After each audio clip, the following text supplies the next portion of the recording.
येषां चरणसान्निध्या जीवा मुक्ता भवन्ति साखरे वंशविख्यातं ज्ञानदानपरायणं विनायकं गुरुं वन्दे भवबन्धव्यमुक्तये श्रीरङ्गनाथं गुरुराजवर्यं मुमुक्षूणां ज्ञानदानैकदक्षं प्रभावती क्षेत्रनिवासिनं तन्नमामि वेदान्तविदां वरिष्ठम् अलंकापुरी पुण्यभूमी पवित्र तिथे नांदतो ज्ञानराजा सुपात्र तया आठविता महापुण्यराशी नमस्कार माझा सद्गुरु ज्ञानेश्वरासी वंदे सांबादिनाथं विकसितहृदि तच्छात्रमच्छेन्द्रनाथं गौरक्षन्तस्य गहनेमपि च तं श्रीनिवृत्तिं ततोऽस्य ज्ञानेशञ्चाच्युताख्यं यतिमुकुटमणिं रामचन्द्रं हरिंश्च तस्मात् सद्वन्द्य नारायणमथव्यूतन्नायकं तत्तनूजं साखरे उपनामहि येषां तत्कुलेवतारं च दादा येन कीर्तने च प्रवचने आत्मभिन्नसकलं मृषा कृतं तस्य छात्रो रङ्गनाथो महात्मा मायावादोऽध्यापने कीर्तने स्पष्टवक्ता ब्रह्मचारी विरक्तः तस्मै गुरवे दण्डवन्मे प्रणामः ब्रह्मज्ञानैकनिष्ठं गुरुचरणयुगोपास्थितः प्राप्तविद्यं श्रीज्ञानेशावतारं जगति सुप्रसिद्धं रङ्गनाथेति नाम्ना नेतारं ब्रह्मविद्यां जगति तु सकलेशाङ्करीन्दां प्रसारं स्वीयावाण्यावरिष्ठं सकलगुरुजने नम्यहं दासदासः यदक्षरमनाख्येय मानन्दमजमव्ययं श्रीमन्निवृत्तिनाथेति ख्यातं दैवतमाश्रये गुरुरित्याख्यया लोके साक्षाद्विद्या हि शाङ्करी जयत्या ज्ञानमस्तस्यैर्दयार्द्रायै निरन्तरं सार्धं केन च कस्यार्धं शिवयोः समरूपिणोः ज्ञातुं न शक्यते लग्नमिति द्वैतच्छलान्मुहुः अद्वैतमात्मनस्तत्त्वं दर्शयन्तौ मिथस्तरां तौ वन्दे जगतामाद्यौ तयोस्तत्त्वाभिपत्तये मूलायाग्राय मध्याय मूलमध्याग्रमूर्तये क्षीणाग्रमूलमध्याय नमः पूर्णाय शम्भवे नमः पूर्णाय शम्भवे नमः पूर्णाय शम्भवे। अशी निरुपाधिके जगाची जिये जनके ती वंदिली मिया मुळिके देवो देवी।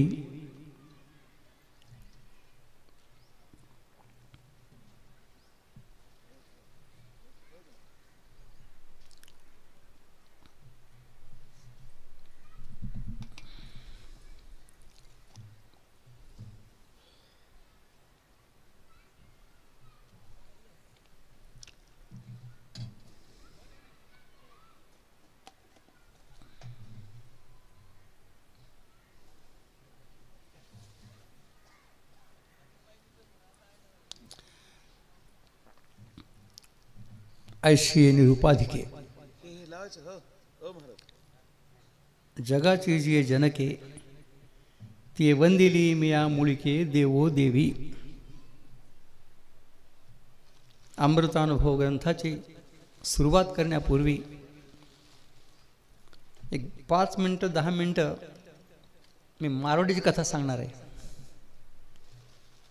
कारण तुमच्यात कधी मारवाडी येत नाही आणि मारवाडीपर्यंत तुम्ही जात नाहीत। मारवाडीची कथा ऐकावी ना, अमृतानुभव सांगणार आहे, त्याच्याकरताच बसलो आहे, पण थोडीशी मारवाडीची कथा ऐकावी म्हणून आता सुरुवात करतो आहे।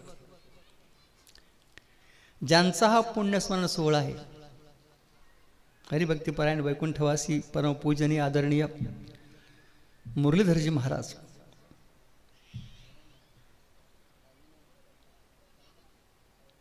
महान अध्यात्माचे गाढे अभ्यासक, गुरुवर्य गुरुजी रंगनाथ महाराजांचे पट्ट शिष्य आणि त्यांच्या या पुण्यस्मरणाच्या निमित्ताने खरोखरच एक माझ्या ठिकाणी असा अंगामध्ये संचार झाला आहे की मारवाड्याचा पुण्यस्मरण सोहळा मारवाडी करीत नाहीत, पण आमचे रामराव गुरुजी हे करतात, त्याचा भूषण वाटते मला। सगळे मानवतकर करायले हे भूषण आहे। मारवाड्याचा स्वाभिमान मारवाडीला असायला पाहिजे, पण मारवाडी इथे किती मला माहीत नाही. आहेत का मारवाडी? मारवाडी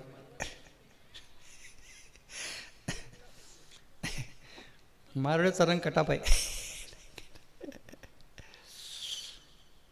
मारवाडीच सांगायला आहे.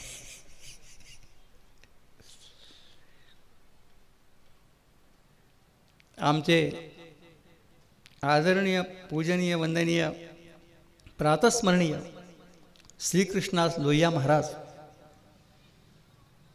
मारवाडी समाजाचं भूषण होतं.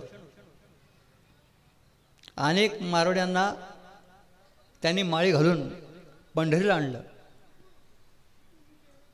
त्यांचा विचार असा होता, मी त्यांच्या मांडीवर बसून, मला अक्षर ओळख नव्हती तेव्हा 12 अध्याय म्हणून दाखवला होता पैठणमध्ये. आणि तेव्हापासून लोहिया महाराज माझ्यावर फार प्रेम होतं, अतीव प्रेम. गोपाळदास बाहितीचा मठ पंढरपूरला होता आणि त्या मठावर महाराजांनी अप्रतिम कार्य करून दाखवलं. आणि त्यांची इच्छा अशी होती, या मठाला कोणीतरी प्रतिनिधी माझा पाहिजे म्हणून माझ्या पाठीमागे लागले होते. मारवाडी तू आहेस, तू हे सांभाळ. गुरुजींकडे वशील लावला. हा मठ मारवाड्याचा आहे आणि तो मारवाडी सांभाळला पाहिजे. मग ते शोधात होते, कोणी सापडलं नाही. मी सापडलो, पण मला ते नको होता. मी त्यांना सांगितलं, महाराज माझा नियम आहे, मागून या माधोगरी नित्यवाची ज्ञानेश्वरी हा तुमचा मठ घेऊन संडास झाडीत बसू का? मला नको आहे, मी घेणार नाही. बराच प्रयत्न केला त्यांनी. शेवटी मारवाडी लोकांना ओळखण्याचा खूप प्रयत्न केला महाराज लोहिया महाराज. आणि गुरुजींचे ते शिष्य होते. वृत्तीप्रभाकर त्यांचा तयार होता. 6वं प्रकरण वृत्तीप्रभाकराचं अभावाचा प्रकरण त्याने बोलके म्हणून दाखवले आम्हाला. भाव प्रत्येक अभाव, अभाव प्रत्येक अभाव. लवकर कळत नव्हतं, तर त्यांनी आम्हाला इतकं प्रयत्नाने शिकवलं. फार मोठी महान विभूती श्रीकृष्णास लोहिया महाराज. विद्यार्थ्याकरता त्यांनी मधुकरी चालू केली. औषधोपचार, वस्त्र, ज्याला जे पाहिजे ते सगळे देण्याची तयारी महाराजांनी ठेवली होती. सोलापूरचे सगळे शेठजी त्यांचे अंकित होते. ज्यावेळेस महापूर पंढरपूरला आला होता त्यावेळेला त्यांनी वाघणी कापडाच्या आणल्या आणि लोकांना वाटल्या. अधिक मास आला होता त्यावेळेस त्यांनी सगळ्या समाजाच्या जातीला वाजवीत गाजवीत आणून त्यांनी पक्वान्नाचं जेवण घातलं. द्वारकाधीश मंदिरामध्ये फार मोठा महोत्सव. महाराजांना कोणते कमी पटायचंच नाही. आणि बडे लोकांची त्यांची फार मोठं प्रेम संबंध असल्यामुळे गुरुदेव दांडेकर मामा, धुंडा महाराज, शंकर महाराज, तुळजी रंगनाथ महाराज, या सगळ्या लोकांना त्यांनी आणायचं. मोठे सप्ताह गाजवले. आणि त्यांच्याच हाताखाली मदन महाराज बिहाणी म्हणून होते, ते मारवाडीच होते. अमृतानुभवापूर्वी मारवाडी कथा ऐकवतो आहे, लक्ष देऊन आपण ऐका महाराज. मदन महाराजसुद्धा महापुरुष होऊन गेले. लोहिया महाराजांच्या हाताखाली तयार झाले होते. मोठे त्यागी होते, विरक्त होते. फक्त अंगावर एक पंचा असायचा, काहीच नाही, संग्रह कोणता नाही. संपूर्ण भारतभर यात्रा त्यांनी पायी केली. फार मोठा प्रवास केला.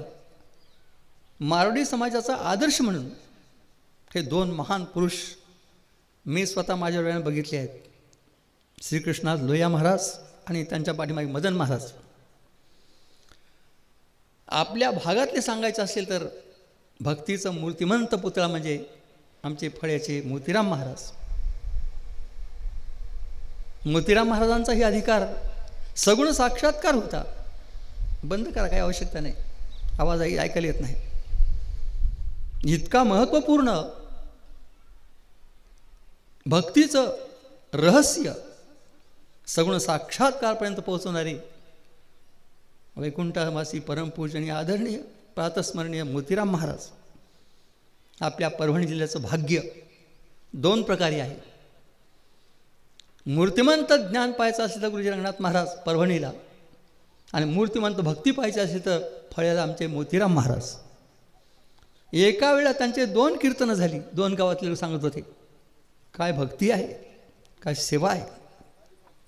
म्हणजे सगुण साक्षात्कारी होऊ शकतो आणि निर्गुण साक्षात्कारी होऊ शकतो, हे 2 महात्म्याने आपल्याला करून दाखवलं आहे.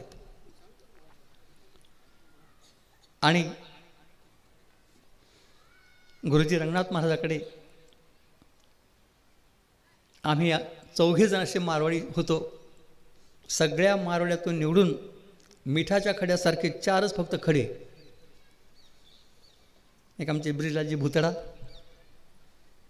आमचे मुरलीधरजी सारडा आणि गोकुलाजी मालपाणी पिंपळगाव कंटोळाजी पिंपळगाव, आणि 4था माझा नंबर तुमच्या समोर बसलो आहे. हे 4च भगवान श्रीकृष्ण परमात्म्याने गोकुळामध्ये मुरली वाजवली.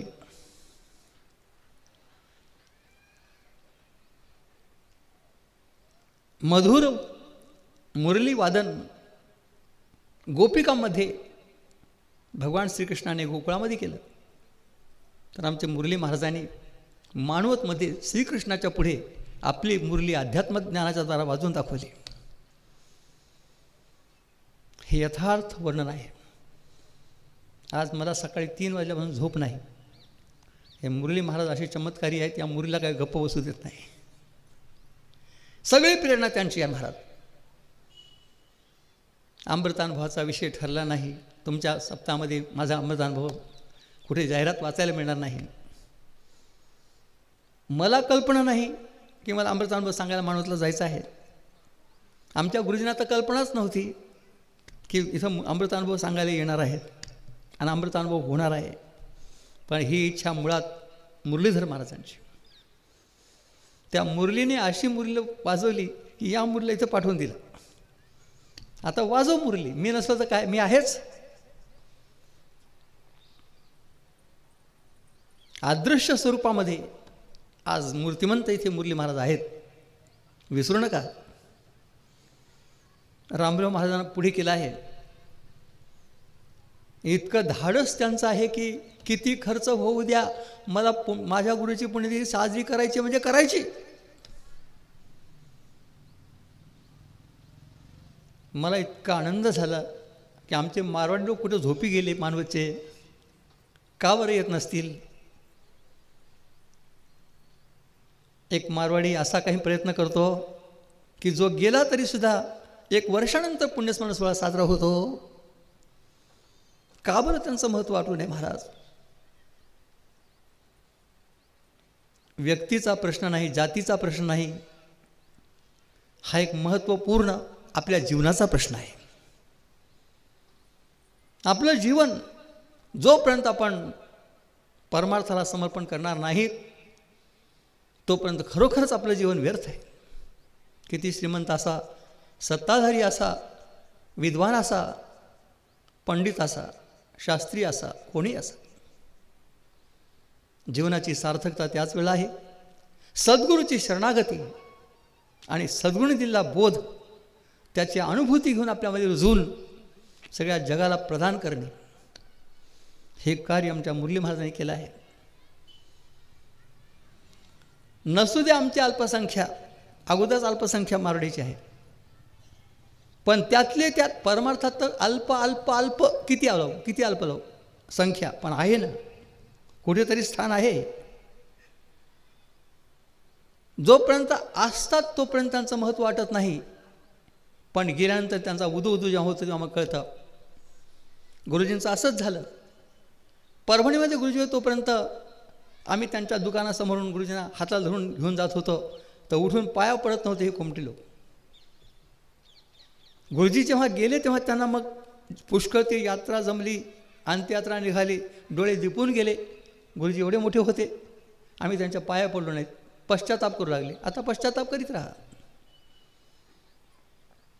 कोमटी समाज आणि मारवाडी समाज परमार्थाच्या बाबतीत फार दूर दूर दूर आहे आणि त्याचंही मला कारण माहिती आहे. रजोगुण प्रधान जास्त.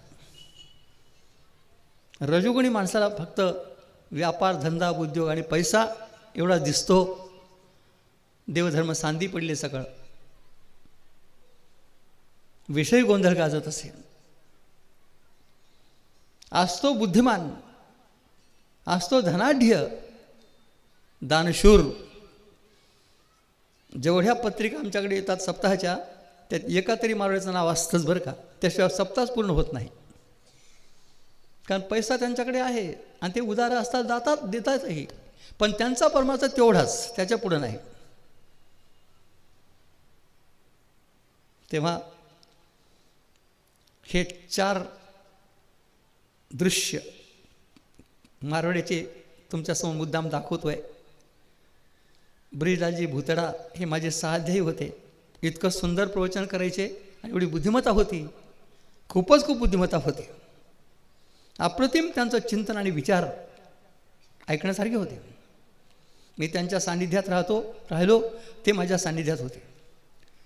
मुरली महाराज हे सुद्धा चातुर्मासला पंढरपूरला असताना आपल्या हाताने स्वतः स्वयंपाक करून गोकुळाजींना जेव घालायचं आणि आपण सुद्धा जेवायचे.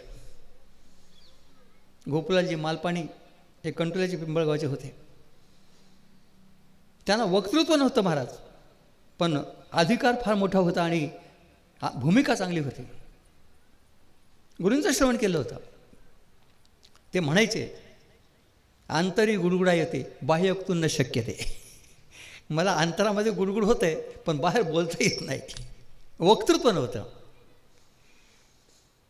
आळंदीला कार्तिकी वारीमध्ये कार्तिक शुद्ध द्वादशीला दुपारी 2 प्रवचनं ठेवली होती माहेश्वरी धर्मशाळेत. त्यात पहिलं प्रवचन माझं होतं आणि दुसरं प्रवचन ब्रिजलालजीचं होतं. आणि ते प्रवचन ऐकण्याकरता गोकुळलालजी आमच्या व्यासपीठासमोर बसलेले, मालपाणी हातामध्ये माळ होती. जप करीत असताना माझं पहिलं प्रवचन संपलं. पुंडलिकाच्यानंतर मी खाली उतरलो. ब्रिजलालजी बसले. त्यांनी सुरुवात केली. 5 मिनिटे झाली नसते की त्यांनी देह आपल्या माझ्या अंगावर ठेवला. राहो, असं काय करता, असं काय करता. आणि ते म्हणायचे, आमच्या पिंपळगावला मारवाडी एकही कोणी माळकरी नाही, वारकरी नाही. मला वाटतं की मरताना माझ्या तोंडात वारकरीने पाणी घालावं, मारवाडीने पाणी घालावं, पण वारकरी मारवाडी असावा. तुम्ही मला घालताल का पाणी, असं म्हणायचं हो तुम्हाला, आम्हाला महाराज असं म्हणायचं. योग असा मीच त्याच्या तोंडात पाणी घातलं आळंदीला. हे 4 चित्र तुमच्यासमोर मांडले. परमार्थ करून गुरूंच्या सान्निध्यात येऊन जर खरोखर अधिकार संपन्न असल्यानं तर एवढी भूमिका उंचावते हे मुद्दाम दाखवलं आहे. आणि मनुष्य देहाची सार्थकता खरोखरच ऐश्वर्य भोगण्यामध्ये नाही. इंद्र जरी झाला तरी सुद्धा त्याला तृप्ती कुठे आहे. असून इंद्राची संपत्ती तृप्ती नाही ज्याची चित्ती, अतिशय दुःखी होती विटंबिती संसारी. तेव्हा माझी एक विनंती आहे, जेवढे आपण इथे ऐकायला आलात त्या सर्वांनी आमचे जे मारवाडी दुकानावर बसलेत मानूच्या, त्या लोकांना सांगावं की तुम्ही तरी तुमच्या स्वतः मारवाड्याचा सप्ताह आहे आणि त्यामध्ये स्वाभिमान ठेवून कीर्तनाला प्रवचना वेळ काढून आपण या. वेळ मिळाल तर नाही, वेळ काढून या. 1 तासभर प्रवचन, 2 तास कीर्तन. एरवीच्या दुकानदारी करा, कोणाचे नको आहे. मला असं वाटलं की भरपूर मारवाडी समाज इथे जमेल, अशी फार मोठी दीर्घ आशा होती मला की मारवाड्याचाच पुण्यस्मरण सोहळा तर मारवाडी लोकांनी कामागे राहावं. गुरुजी तर पुढे झाले, त्यांना पुढे केलं आहे, ते गुरुस्थानी मानतात त्यांना. हे तर भूषणास्पद आहे. पण त्याच्याही पेक्षा आणखी पुढे माझी एक अशी धारणा आहे, मला पंढरपूर पाठवलं ते खरं मुरली महाराजांनी, तीच प्रेरणा आहे. आणि इथे सुद्धा सकाळपासून मला झोप येऊ दिली नाही. मुरली महाराजांनी असे काय मुरली वाजवली, सकाळपासून ती गुणगुणते अजून. ते सांगणार आहे तुम्हाला. महात्म्यांचा काही वेगळा प्रकार असतो.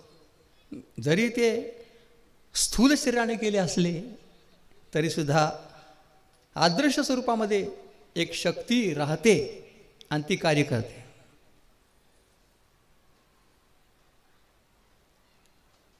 वैकुंठवासी परमपूजनीय आदरणीय मुरलीधरजी महाराज, दिसायला साधे, बोलण्यामध्ये साधे. एकदा परभणीहून येत होतो गाडीमध्ये मानवतला, त्यावेळेला पुलावर बसले होते. मी ओळखलं, गाडी थांबवली, खाली उतरलो, पायावर डोकं ठेवलं. अहो म्हणजे असं काय करता महाराज, आम्हाला काही येत नाही, फार लीनता नम्रता, मला तुम्ही इथे का बसला आहात? आता आमचं काय म्हणले, आम्ही कुठे बसतो, आमचं काही नाही.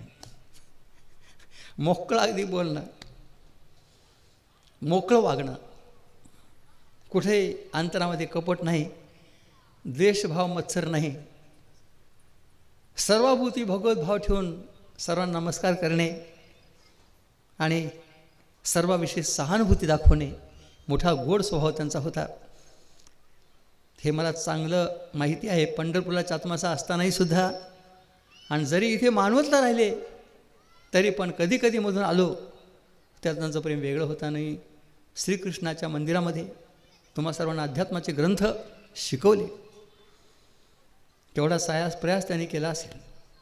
आज आम्ही जे अमृतानुभव सांगण्याकरता इथे आलो, मागे मुरली महाराजांनी तुम्हाला संस्कार केले आहेत, मनीष महाराजांनी संस्कार केले आहेत, आमचे रामचंद्र दादा कत्रू महाराज त्यांनीसुद्धा संस्कार केले आहेत, आणि आता आमचे रामराव गुरुजीसुद्धा तुम्हाला संस्कार करीत आहेत, म्हणून आम्ही इथे बोलू शकतो. नाही तर ही भाषा आम्हाला बोलता येत नाही. चातुर्मासात आम्ही पक्के ग्रंथ बांधतो यांच्यासमोर, ते चातुर्मासात उघडतो, एरवी बांधून ठेवायचे, सांगायचं कोणाला. हे ऐकण्याकरता सुद्धा एक संस्कारितपणा असावा लागतो. तो असेल तर आमचं बोलणं करण्याचं काय करणार. हां, चरित्र कळतं, कथाभाग कळतो, तो प्रश्न नाही पाठ झाला आहे, कळतो म्हणण्यापेक्षा तुमच्या डोक्यात तो भरलेला आहे. एखादा कथाकार जर कथा सांगण्यात विसरला तर श्रोते त्यांना आठवण करून देतात. अहो तुम्ही कथा सांगितली नाही, हो विसरली म्हणतो, इतकी पाठ झाली ती कथा. असो, मारवाडीची कथा संपली, आता अमृतानुभव सांगतो. आदर्श घेण्याकरता मात्र खरोखर मुरली महाराज सारडा हे मानावं लागेल. ज्याने कशाची पर्वा न ठेवता, आपल्या देहाची पर्वा न ठेवता अध्यात्माचं चिंतन शिकवलं. शरीराचा त्रास झाला तरी सुद्धा त्याने त्रास मानला नाही. परोपकाराय सतां विभूतयः, किंवा परोपकारी जीवन ते जगले, आणि अध्यात्माचं जीवन जगून अनेक लोकांना अध्यात्मात प्रवृत्त केलं. त्यांच्या पुण्यस्मरणास कोटी कोटी प्रणाम, धन्यवाद देतो महाराज. जीवन जगावं तर या महात्म्यासारखं. वस्तुस्थिती सांगितली, स्तुती केली नाही, वस्तुस्थिती सांगितली आहे. आणि त्यांचा हा पुण्यस्मरण सोहळा आता जो आमचे हरिभक्तपरायण रामराव गुरुजी करतायत ना, यांना आपण सर्वांनी साथ केली पाहिजे. खूप मोठं सहकार्य केलं पाहिजे महाराज, भरभरून सहकार्य केलं पाहिजे. आता मुरली महाराज प्रत्यक्ष मला बोलायला येणार नाहीत, असं माझं करा तसं करा सांगणार नाहीत, पण आपलंच कर्तव्य आहे की जो महात्मा एवढा आपल्याला शिकून जातो, आपण त्याच्याकरता काय करावं, वाटेल ते केलं ते तयारी असायला पाहिजे. आमच्या रामरावांनी ठेवली आहे, त्यांना सर्वांनी सहकार्य करावं हे माझीसुद्धा मनोमन आपल्याला प्रार्थना आहे. एकट्याचा नव्हे खेळ म्हणणे मिळविला. पुण्यस्मरण सोहळा एकाचा असतो, पण सगळ्यांनी सोहळा केला तर जास्त सोहळा मोठा होत असतो, असा त्याचा अर्थ आहे. आपण सर्व सुज्ञ तज्ञ आहात, जास्त सांगण्याची गरज नाही. कुठे जिथे कमी पडेल तिथे आपण उभे राहा. आणि हा सोहळा ज्यांच्या निमित्ताने आपण साजरा करतो ते महान पुरुष व्यक्तिमत्व त्यांचं तुम्ही जाणा. फार मोठं महान व्यक्तिमत्व आमच्या मुरलीधर महाराजांचं होतं, आणि त्या निमित्ताने मलासुद्धा पंढरपूरला न बसू देता निवांत बसायचं ठरवलं होतं. 8 दिवस सांगितलं होतं यांना, 29 तारखेला येणार आहे, सकाळी निघणार संध्याकाळी येणार कीर्तनाला.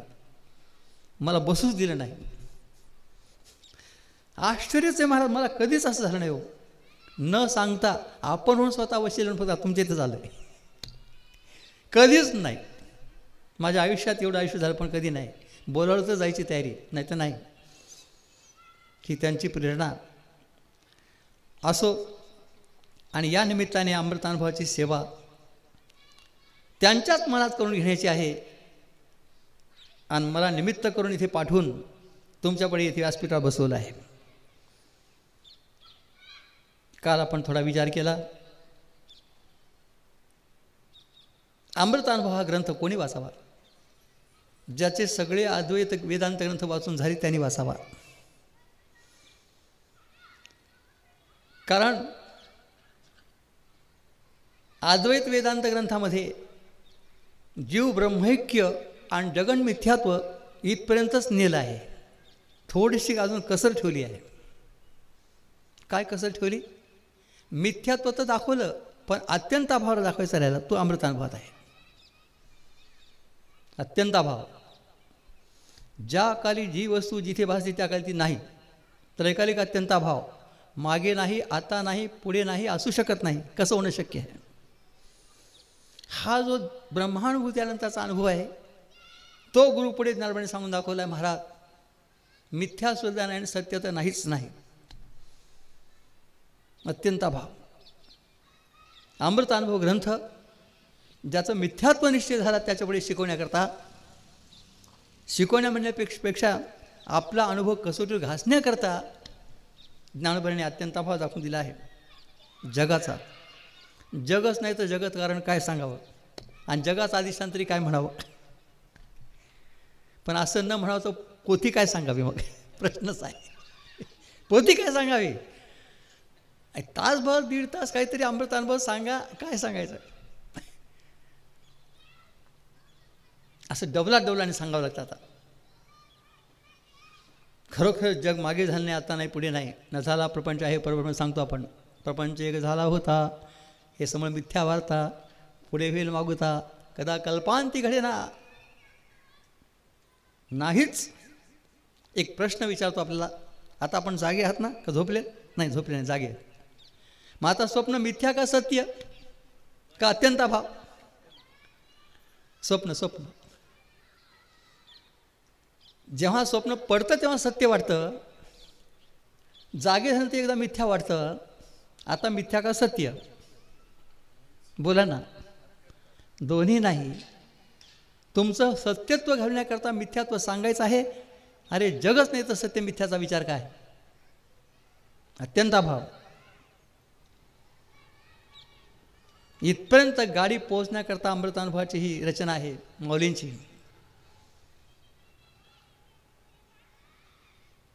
खरोखरच एक अद्वितीय ब्रह्मवस्तू आहे. ते म्हणायला आमच्यावर शब्द नाही हो महाराज. एकमेव अद्वितीय ब्रह्मश्रुती माता बोलते, तिचा आम्ही अनुवाद करतो, पण असं बोलण्याकरता आमच्याकडे शब्द नाही. शब्द आले की वाच्यता आली, आणि त्रिपुटी आली की व्यवहार आला.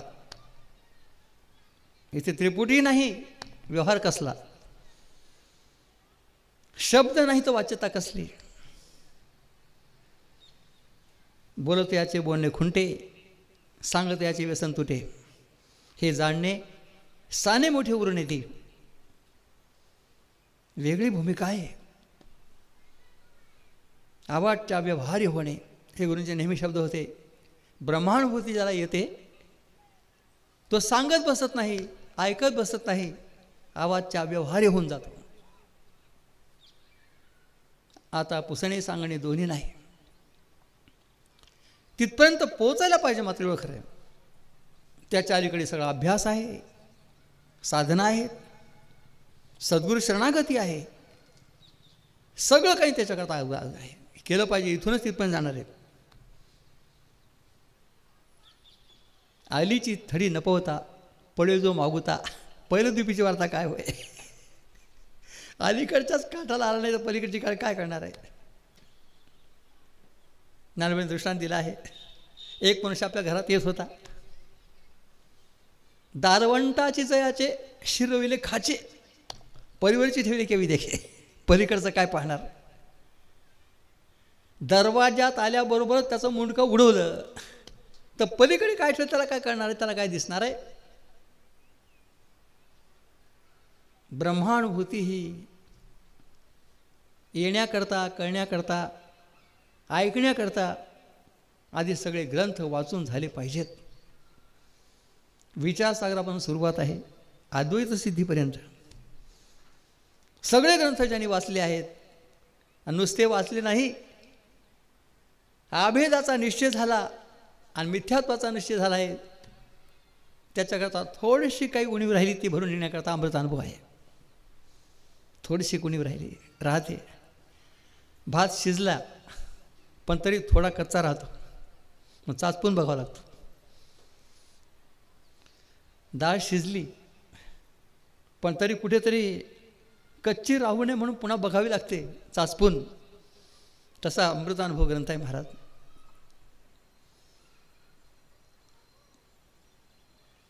गुरुजीमुळे हा अमृतानुभव ऐकण्याचा, कळण्याचा आणि अनुभूत येण्याचा खरा लाभ झाला महाराज. धरतीच्या अति संत कृपावंत पाळी पंढरनाथ आला त्याचा. तेव्हा गुरुने विचारलं तुझा अनुभव काय आहे. त्यांना अधिकार आहे विचारण्याचा. गुरुजी विद्यार्थ्यांना शाळेत शिकवतात, परीक्षा घेण्याचा अधिकार आहे. आणि विद्यार्थ्याने अभ्यास करून परीक्षेत उत्तीर्ण व्हावं त्याचं कर्तव्य आहे. निवृत्तीनाथ महाराजांनी ज्ञानेश्वर महाराजांना तुझा अनुभव काय विचारलं हे योग्य आहे. आणि ज्ञानेश्वर महाराजांनी विचार केला गुरुची कधी अवज्ञा करायची नाही. त्यांचेच शब्द आहेत समाधीच्या अभंगामध्ये, अमर्यादा याने केली नाही कधी, गुरु शिष्य पण सिद्धी नेले. निवृत्तीनाथांचे उद्गार आहेत. ज्ञानेश्वर महाराजांना समाधी देताना ढसाढसा रडायला लागले निवृत्तीनाथ महाराज. गुरुचं मनगत सांभाळणं हे शिष्याचं कर्तव्य आहे. सांगायची ब्रह्मानुभूती कशी सांगायची, शब्दाच्या पलीकडे वाणीच्या परे असणारी अनुभूती कशी सांगायची. म्हणून त्यांनी एक जगत करण्याचा निमित्त शोधला. एक काल आपण सांगितलं, त्याच्या पुढे सांगतो आज. 5 श्लोक काल सांगितले माझ्या डोक्यात आहेत, मी विसरलो नाही. श्रोते विसरले तरी आम्हाला डोक्यात ठेवावं लागतं, आम्हाला विसरता येत नाही. आणि आमचे श्रोते विसरवून नाहीतच, झोपावतं नाहीतच. सगळे माझ्याकडे डोळे टाकून टक लावून पाहणारे आहेत. फक्त मला दृष्टी नका म्हणजे झालं, दुसरं काय एवढंच माझी विनंती आहे. फार मोठे आमचं भाग्यच आहे की असे तुमच्यासारखे बुद्धिमान अधिकारी श्रोते आज आमच्यापुढे बसले आहेत.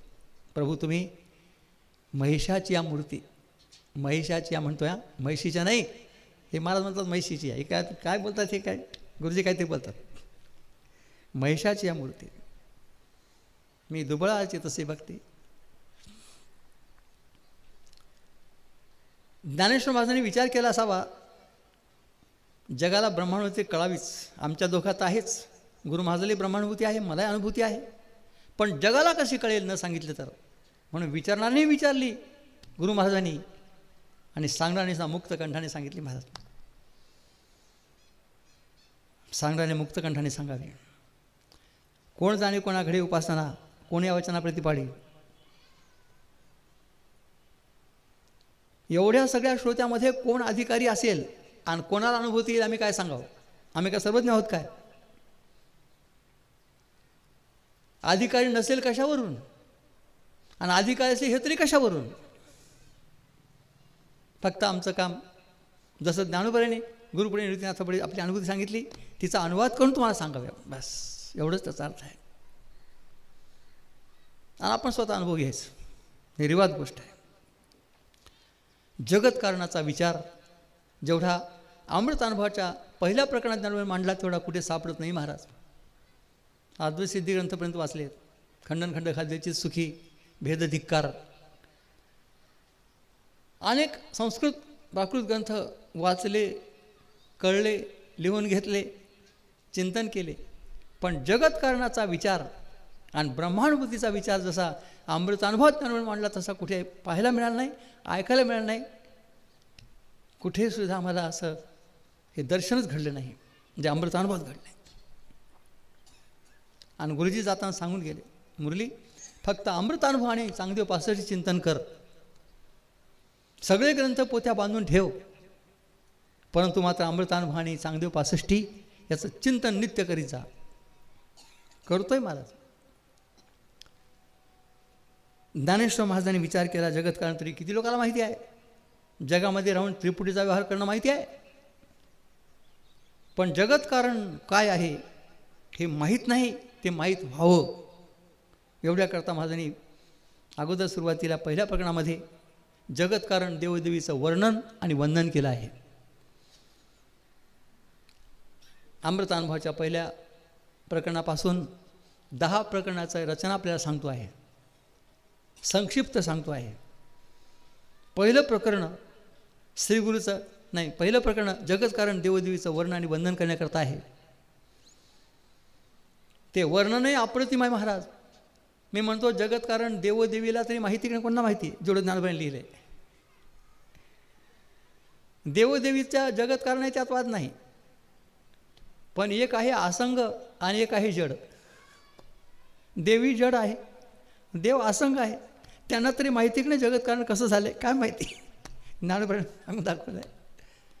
45 पहिल्या ओव्या अमृतानुभवाच्या पहिल्या प्रकरणातल्या संपूर्ण देवदेवीचा संसार त्यांनी चव्हाट्यावर आणला आहे. असा कोणाचा संसार चव्हाट्यावर आणू नये महाराज. कोणाचा आला असेल तर आपण त्याला झाकून देतो, त्याला सावरून घेतो, पण ज्ञानोबाने मात्र या देवदेवीचा हा सगळा संसार चव्हाट्यावर मांडला आहे.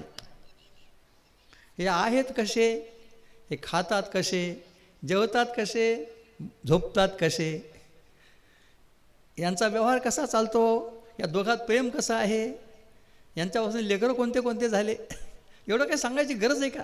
ज्ञानेश्वर महाराजांना संसार आतला आहे ना बाहेरचा आहे. बाहेरचा संसार नाही, आतलाही संसार नाही. आणि या देवदेवीचा जगत जेवढा संसार कसा कळला मला माहीत नाही, ते माऊलीच विचार लागेल. ज्यांना संसाराचा स्पर्श नाही. जन्मतेने प्रसंगे स्त्री शिवणे अंगे तिथे जागवे सोहळे कीजे. ज्ञानोबापासून संसार आतला आणि बाहेरचा दूर राहिला, 500 कोस लांबच राहिला. पण त्यांनी जगत कारण देवदेवीचं मात्र सगळं मुळापासून सगळं सांगितलं आहे शेवटपर्यंत. ज्ञानोबांचे हातवटी महाराज कोणताही विषय सांगायचा ना, अर्धवट सांगायचा नाही, पुरेपूर सांगायचा. बारीक सारीक सगळ्या गोष्टी सांगितल्या आहेत. शक्य होईल थोडा विचार सांगणार आहे, पण आधी 10 प्रकरणाची रचना कशी ज्ञानोबांनी योग्य केली ती आपल्याला सांगतो आहे का. पहिलं प्रकरण जगत कारण देवीचं वर्णन आणि वंदन करण्याकरता, आणि ते वंदनसुद्धा भेदाने नाही, अभिन्नत्वाने वंदन. आम्ही वंदन करतो, भेदाने वंदन करतो. आम्हाला जगत कारण कळत नसलं तरी काही शास्त्रकारांना जगत कारणाचा विचार केलेला आहे, पण तो सुद्धा त्यांचा अपुरा आहे, तो चुकीचा आहे, हे त्याने दाखवून दिलं आहे. पहिलं प्रकरण मुद्दाम देवदेवीचं वर्णन आणि वंदन करण्याकरता आहे. दुसरं प्रकरण ज्या श्रीगुरूच्या कृपेने आपल्याला ब्रह्मानुभव येतो त्या श्रीगुरूचं उत्कृष्ट वर्णन आणि वंदन करण्याकरता आहे. पांडुरंगा करू प्रथम नमन, आणि दुसरे चरण संतांची या. अगोदर देव आणि नंतर श्रीगुरू, हे दुसरं नातं आहे. देवभक्ताच्या नात्यामध्ये ब्रह्मानुभूतीचा अनुभव घेण्याचा अधिकार येतो, आणि गुरु शिष्याच्या नातं जोडले मग अनुभवच येतो. करून बघा आपण. ब्रह्मानुभूतीचा अधिकार ईश्वर सेवा पूर्ण झाल्याशिवाय येत नाही. नीट लक्ष देऊन ऐका, पुन्हा सांगतो. ब्रह्मानुभूती घेण्याचा अधिकार ईश्वर सेवा पूर्ण झाल्याशिवाय येऊ शकत नाही. आणि अधिकारावरून काय होणार आहे. अधिकारच नसतो म्हणून अडचण पडते. श्रीगुरूच्या सान्निध्यात आल्यानंतर आता देवाची सेवा न करता गुरुसेवा त्याच्या पुढे आहे. मुद्दाम सांगतो आहे, आणि गुरुजी दृष्टांत सांगायचे. मुलीचं लग्न केल्यानंतर आईबापाच म्हणतात आता आमची सेवा नाही झाली चालेल, आता नवऱ्याची सेवा कर. आधी कोणाची सेवा? आईवडिलांची. लग्न होत नाही तोपर्यंत. लग्न झाल्यानंतर ती मुलगी म्हणते आता मी जर सासरी जाईन तर तुमची सेवा बंद पडू दे, नवऱ्याची सेवा कर. आता तिच्या हातात दिला आहे. ईश्वर सेवा ही कुठपर्यंत आहे? अधिकार पूर्ण होस तोपर्यंत आहे.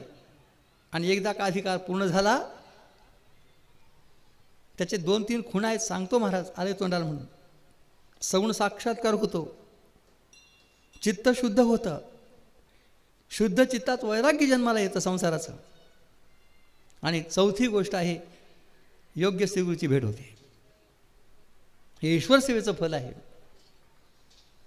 या गोष्टी झाल्या समजा आपल्या ईश्वर कृपा झाली आणि मग श्रीगुरूची सेवा तन मन धनाने केल्यानंतर, त्यांची प्रसन्नता झाल्यानंतर, त्यांच्या कृपा प्रसादातून तत्वमसी महावाक्याचा उपदेश ऐकल्यानंतर अहम ब्रह्मास्मी हे ज्ञान व्हायला काहीच वेळ लागत नाही महाराज. कारण ज्ञान हे ज्ञेयावर अवलंबून आहे.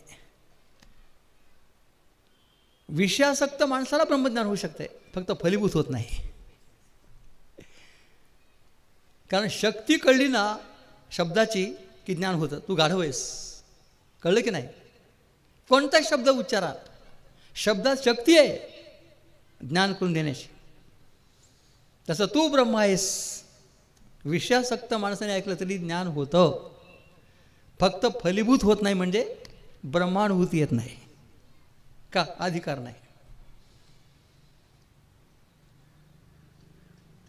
नुसत्या ज्ञानाने मोक्ष नाही.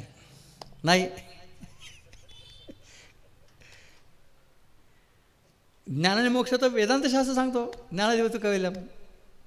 पण 2 गोष्टी आहेत, सांगणारे श्रीगुरू असावे अनुभवी आणि ऐकणारा शिष्य असावा अधिकारी. मग ते ज्ञान निश्चित फलीभूत होतं महाराज. निर्वाद गोष्ट आहे. उत्कृष्ट सद्गुरूचं वर्णन, ज्यांच्या कृपेने आम्हाला ब्रह्मानुभूती आली, किती वर्णन करावं. ज्याच्या कृपेने आम्हाला ब्रह्मानुभूतीचा अधिकार आला त्या देवाचं किती वर्णन करावं. ज्ञानवाणी केले वर्णन, वंदनही केलं, वर्णनही केलं पहिल्या प्रकरणात. आणि दुसऱ्या प्रकरणामध्ये ज्या श्रीगुरूच्या कृपेने आम्हाला ब्रह्मानुभूती आली, त्यांचं वर्णन आणि वंदन उत्कृष्ट केलं आहे. तत्वमसी उच्चारल्यावर अहम ब्रह्मास्मी हे ज्ञान झालं. शब्दशक्ती त्यात आहे. पळी म्हटलं की पळीचं ज्ञान होतं, तवा म्हटलं की तव्याचं ज्ञान होतं. जसा शब्द उच्चारावा तसं ज्ञान होतं. त्या शब्दशक्ती आहे. ज्या पदाचा जो अर्थ आहे त्या अर्थाचं ज्ञान करून देण्याची शब्दशक्ती पदामध्ये आहे. म्हणून कोणता तरी पद उच्चारलं कोणतं तरी ज्ञान होत नाही. पाणी म्हटलं पाणीचं ज्ञान होतं, अग्नी म्हटलं अग्नीचं ज्ञान होतं. त्या पदात ती शक्ती अर्थबोध करून देण्याची ही शक्ती कळावी लागते. शक्ती कळावी लागते. पदाची शक्ती, शब्दशक्ती कळली पाहिजे. शब्दशक्ती कळत नाही महाराज. लहान मुलगा असतो, त्याच्या पायाजवळ पळी पडलेली असते. आई म्हणते अरे ती पळी आण, पळी आण. त्याला कळत नाही, इकडे तिकडे बघतो. मग त्याला सांगावं लागतं अरे ती लांब दांडा आहे, ते अशी पुढे दिसते, ही पळी. मग तो आणतो. शब्दशक्ती ज्ञात नसेल तर कितीही श्रवण करा, अहम ब्रह्मास्मी ज्ञानसुद्धा होणार नाही. तर वेगळं बोलतो पण लक्षात असू द्या, हे खरं सांगतो आहे. अहम ब्रह्मास्मी हे ज्ञान होण्याकरता सुद्धा त्या पदाची शक्ती कळली पाहिजे. तत्पदाचा अर्थ काय, त्वमपदार्थ काय, वाच्यार्थ काय, लक्षार्थ काय, लक्षणा कोणती, वगैरे वगैरे वगैरे. आता सांगत नाही जास्त.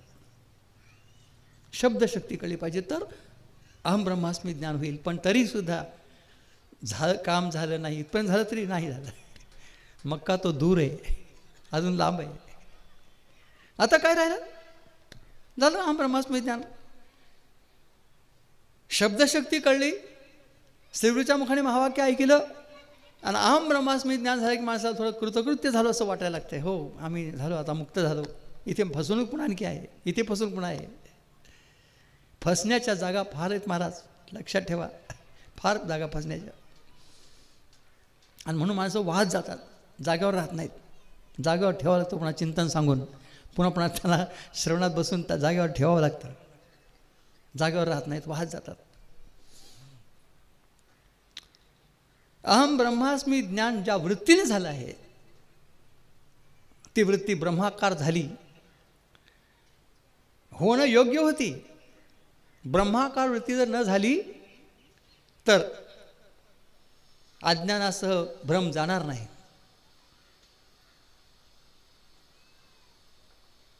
अज्ञानासह भ्रम जाण्याकरता ब्रह्माकार वृत्ती झाली पाहिजे. का तर ब्रह्माच्या अज्ञानानेच हे अज्ञान आणि जग दिसायला लागलं आहे. ज्याच्या अज्ञानाने जे भासतं त्याच्या ज्ञानाने ते निवृत्त होतं, असा नियम आहे. पाठ आहे तुम्हाला. अज्ञानाने अधिष्ठानाच्या अज्ञानाने भ्रम होतो आणि अधिष्ठान ज्ञानाने भ्रम निवृत्त होतो.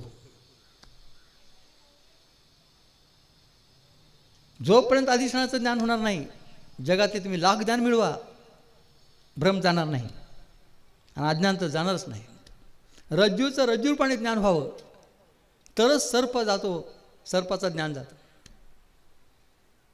ज्याच्या अज्ञानाने ते जात, असे नियम आहे. सद्गुरूच्या मुखाने आपण महावाक्य ऐकल्यानंतर अहम ब्रह्मास्मी ज्ञान झाल्यात वाद नाही, ब्रह्माकार वृत्ती झाली यात वाद नाही. आणि ब्रह्माकार वृत्ती झाल्यामुळे अनादिकालचं असणारं अज्ञान आणि तत्कार्य असणारं जीवदशा, जगतप्रती सत्यप्रतीती ही सगळी निघून जाते. महान कार्य होतं महाराज.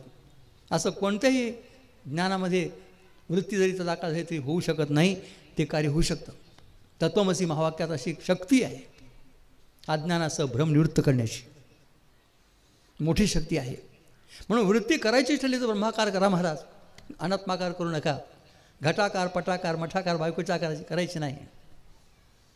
त्या वृत्तीला एकच आलंबन ब्रह्म.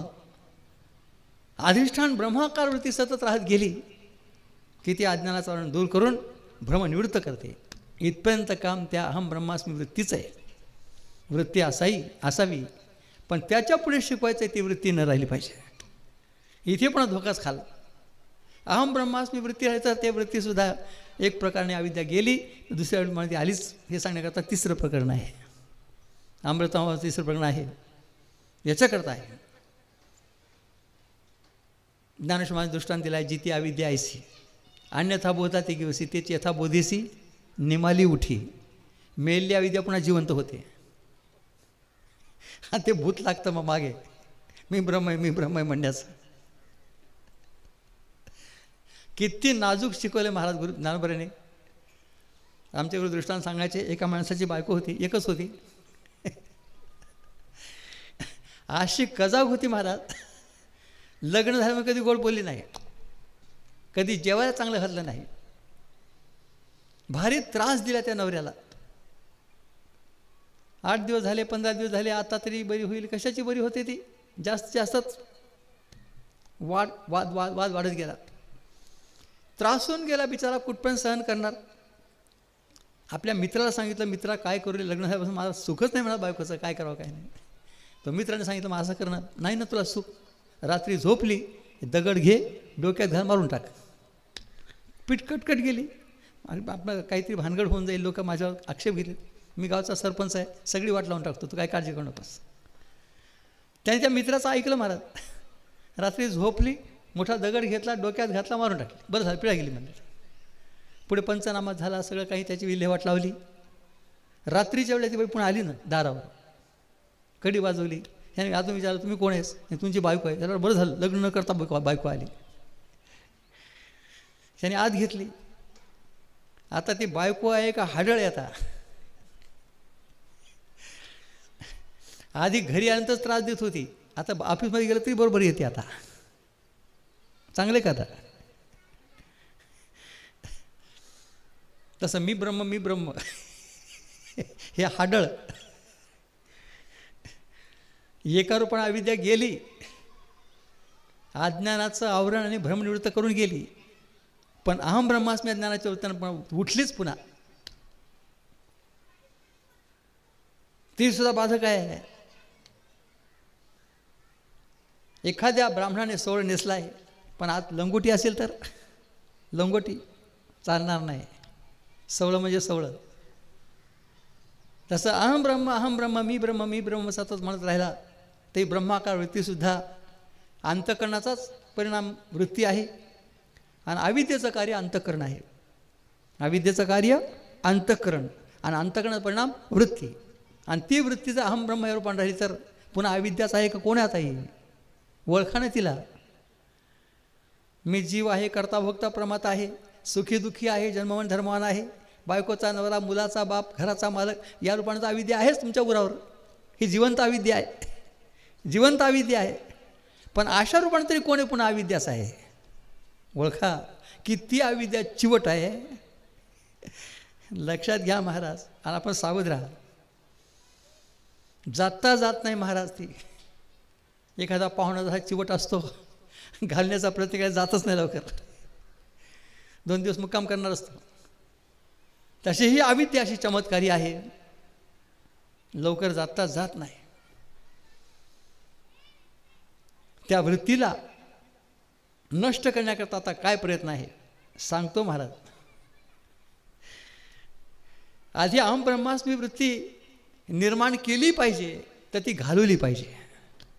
दोन्ही सांगतो आहे. जोपर्यंत योग्य अशा श्रोत्रिय ब्रह्मनिष्ठ महात्म्यांची श्रीगुरूची भेट होणार नाही तोपर्यंत वृत्ती निर्माण होईल पण अनात्माकार वृत्ती येईल ब्रह्माकार वृत्ती होणार नाही. आणि अशा योग्य श्रीगुरूच्या महात्म्यांच्या मुखाने जर आपण महावाक्य ऐकलं आणि जर तत्त्वमसी महावाक्याचा तुम्ही खरोखर अधिकाराने विचार केला तर निश्चितच ब्रह्माकार वृत्ती होईल. दुसरा उपाय नाही हाच उपाय. या दादा इकडे या अलीकडे खुर्चीवर बसा. आणि ही ब्रह्माकार झालेली वृत्तीसुद्धा संपली पाहिजे. त्याकरता काय केलं पाहिजे महाराज.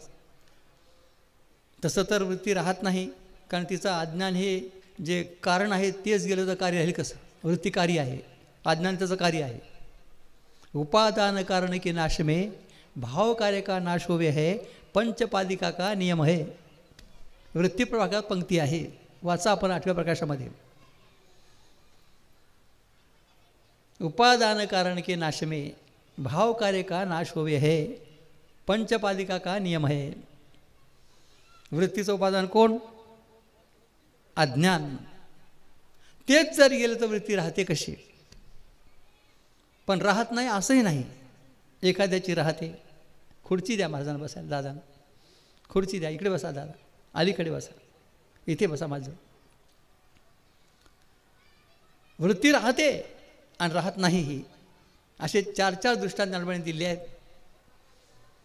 3ऱ्या प्रकरणात वाचा आपण.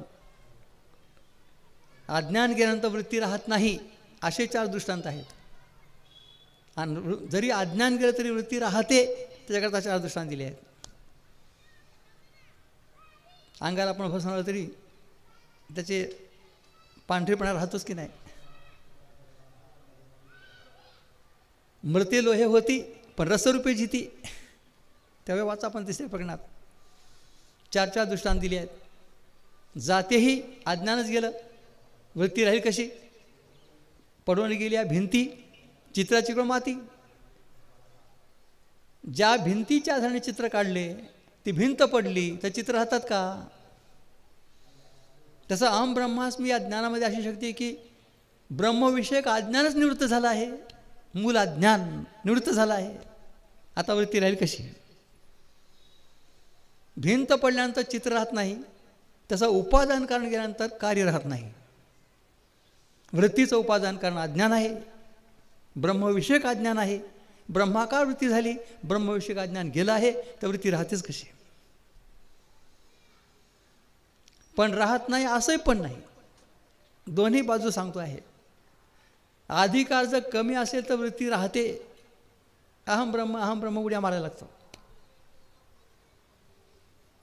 ज्याची वृत्ती राहिली नाही त्याचा प्रश्न संपला. तो जीवनमुक्त महात्मा झाला. निर्वृत्तिक अवस्था झाली. पण एखाद्याची वृत्ती जर राहिली ती वृत्ती न राहिली पाहिजे. त्याकरता काय केलं पाहिजे. ज्ञानोबांनी सांगितलं. मी कोण सांगणार. काय केलं पाहिजे त्यासाठी. ती अहम ब्रह्मास्मी वृत्ती जाण्याकरता विचाराची फार परिपक्वता झाली पाहिजे. ज्ञानोबांनी 2 कारणं दाखवली आहेत. ब्रह्माकार वृत्ती झाल्यानंतर ब्रह्म व्यापक आहे व्यापक ब्रह्माच्या पुढे आता दुसरी वस्तूच कोणती उरली नाही, तर आता कोणत्या आकाराची वृत्ती होणार आहे सांगा? लक्षात आलं? पुन्हा सांगतो, घटाकार वृत्ती झाली तर पुढे पट असतो, परिच्छिन्न आहे ना, घटे परिच्छिन्न, पटे परिच्छिन्न, म्हणून घटाकार वृत्ती होऊन मावळली तर पटाकार होण्याकरता शिल्लक आहे, मग पटाकार होते, अनेक प्रकारचे होते. इथे ब्रह्माकार वृत्ती झाली की ब्रह्म एवढं व्यापक आहे की दुसरा पदार्थ आता पदार्थही राहत नाही, त्याचा आकार धारण करण्याकरता ती वृत्ती राहून राहत नाही, मरून जाते ती. मागचं अज्ञान गेले ना, मागचं अज्ञान गेलं आहे आणि पुढे ब्रह्माकार वृत्ती झाली आहे. पुढे ब्रह्म विषय आहे, तो व्यापक आहे. मागे अज्ञान होतं राहण्याकरता टेकायला, ते टेका संपला, अज्ञान गेलं, आता वृत्ती राहील कशी सांगा? फार उत्कृष्ट ज्ञानेश्वर हा वृत्ती संपवण्याचा उपाय सांगितला आहे. हा विचार डोक्यात ठेवा महाराज. मागे जोपर्यंत तैसे पिऊनी अज्ञान वाढे तोवरी ज्ञान, जवळ निशेष निधन साधे, निशेष निधन साधे. तिसऱ्या प्रकरणात ओवी वाचा, नाही मला वाटतं 7व्या प्रकरणात ओवी आहे ज्ञानखंडनामध्ये. तोवरी वाढे ज्ञान, अज्ञान पिऊन वृत्ती तोपर्यंत वाढते, ब्रह्माकार होत नाही तोपर्यंत. ब्रह्माकडे निशेष निधन साधे, ती राहतच नाही, का तर ब्रह्म व्यापक विषय आहे आणि मागे अज्ञानाचा टेका राहिला नाही आहे. वृत्ती जी जगते ती दोन गोष्टीवर, मागे अज्ञानाचा आधार आणि पुढे विषय. वृत्तीला काहीतरी विषय पाहिजे, विषयाशिवाय वृत्ती राहू शकत नाही. पुढे विषय आणि मागे अज्ञानाचा टेका असेल तर मग वृत्ती राहते. पण ज्या वेळेला ब्रह्माकार वृत्तीहून ब्रह्मज्ञान झालं त्यावेळेला ती वृत्ती आता ब्रह्मरूप झालेली आहे, आता मागे अज्ञानाचा टेकाही उरला नाही आणि पुढे ब्रह्माकार वृत्ती झाल्यामुळे आता ब्रह्महून भिन्न दुसरी वस्तू आकार धरण्याकरता राहिली नाही आहे. राहतेच कशी मग वृत्ती? निर्वृत्तिक अवस्था होऊन जाते. पिऊनी अज्ञान तवरी वाढे ज्ञान, जवळ निशेष निधन साधे, अशी ती ओवी आहे 7व्या प्रकरणामध्ये. काढून दाखवेल तुम्हाला. मग खरी ब्रह्मानुभूती आहे. आधी ब्रह्मज्ञान आहे. ब्रह्मज्ञान आणि ब्रह्मानुभूतीचा काय फरक आहे सांगतो आहे का? तत्वमसी महावाक्य ऐकून अहम ब्रह्मास्मी ज्ञान झाल्यानंतर ब्रह्माकार वृत्ती होणं हे ब्रह्मज्ञान आहे आणि त्यापुढे ती ब्रह्माकार झाली वृत्ती नाहीशी होणं हे ब्रह्मानुभूती आहे. लक्षात येतं का? डोक्यात येतं का? डोक्यात भरते का? नसलं तरी भरवा. जेवताना घास कसे तोंडात भरवता तसं श्रवणामध्ये बुद्धीमध्ये भरवा. इथपर्यंत आपल्याला गेलं पाहिजे महाराज. ब्रह्मज्ञान झालं उड्या मारू नका. अज्ञानी माणसं उड्या मारतात, अज्ञानातच नसतात. आमच्या घरात महाराज दृष्टांत सांगायचे, हे लहान मुलं म्हाताऱ्याची काठी घेतात आणि घोडा घोडा म्हणून करतात. ते घोडा नाचायला आहे का अज्ञान नाचायले? लहान मुलं म्हाताऱ्याची काठी घेऊन जेव्हा घोडा घोडा करीत नाचतात तेव्हा ते घोडा नाचायला आहे का यांचा अज्ञान नाचायले? तसं अहम ब्रह्म अज्ञानी माणसं नाचतात. हे लग्नामध्ये नाचतात, अजून केव्हा केव्हा नाचतात. मामा तिथे सांगायची गरज नाही. आता तर पोथीतही नाचतात म्हणजे मला काय माहीत नाही. हे नाचणं अज्ञानाचं एक अज्ञान झाल्यावर नाचणं आहे. कुठे कळतं तरी का? हे अज्ञानी माणसं नाचू देत, पण ब्रह्मज्ञान झालं तरी माणसं नाचायला लागले. मी ब्रह्म, मी ब्रह्म, मी ब्रह्म. तुकोबाने सरळ त्याला भ्रम म्हटलं आहे. तुका म्हणे अहम ब्रह्म, आड येऊ निधी भ्रम, भ्रमच म्हटलं आहे. अहम ब्रह्मज्ञान हो भ्रम का वृत्ती राहिली. साधू संतांचं लिहिणं हे संक्षिप्त आहे, पण त्याचा अर्थ फार गंभीर अशा प्रकारचा आहे. तो आपल्याला शोधून काढला पाहिजे. तुका म्हणे नेणो युक्तीची या खोली, म्हणून ठेवली पायी डोई. कळलं का? ब्रह्मज्ञान आणि ब्रह्मानुभूतीचा काय फरक आहे तो पुढे आणखी सांगायचे मला. संपलं नाही अमृतानुभव, वेळ संपला नाही आणि सांगायचे संपलं नाही. पुष्कळ सांगायचं आहे. सांगण्याकरता चालू, सांगण्याकरता बसले. आधी ब्रह्माकार वृत्ती झाली का बघा तत्वमसी महावाक्याच्या द्वारा. योग्य श्रोत्रिय ब्रह्मनिष्ठ सद्गुरू भेटले का? इथून सुरुवात. तत्वमसी महावाक्याचं श्रवण झालं का? तत्पदाचा संपदाचा वाचाल लक्षात कळला का? लक्षणावृत्तीने अभिनिश्चय झाला का? इतकं सगळं आसिपदाने ऐक्य साधलं का? मग त्याच्या हे ब्रह्मज्ञान आहे, हे ब्रह्मज्ञान आहे. याच्या पुढे ब्रह्माकार वृत्ती झाली ती तुझा बाधक आहे. ब्रह्मानुभूती येणार नाही. ती वृत्ती राहिली तर ती वृत्ती पण गेली पाहिजे, अनुदयक वृत्तीने राहिली पाहिजे. आता आपण सगळे पुरुष आहोत. मी पुरुष आहे पुरुष म्हणता का? नाहीत का पुरुष? वृत्तीच तशी होत नाही. हे म्हणण्याचं कारण काय? आहोतच ब्रह्म. ब्रह्म म्हणण्याचं कारण काय? श्रुतीमाता सांगते ब्रह्मविसन ब्रह्माप्येती.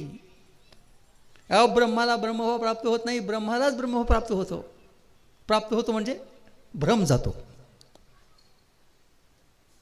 भ्रम जातो का ब्रह्मप्राप्ती होते? कोणी सांगितलं ब्रह्मप्राप्ती होते? चुकीचं बोल नाही. आम्ही ब्रह्म नाही असा जो भ्रम आहे तो भ्रम जातो. का ब्रह्म होतो?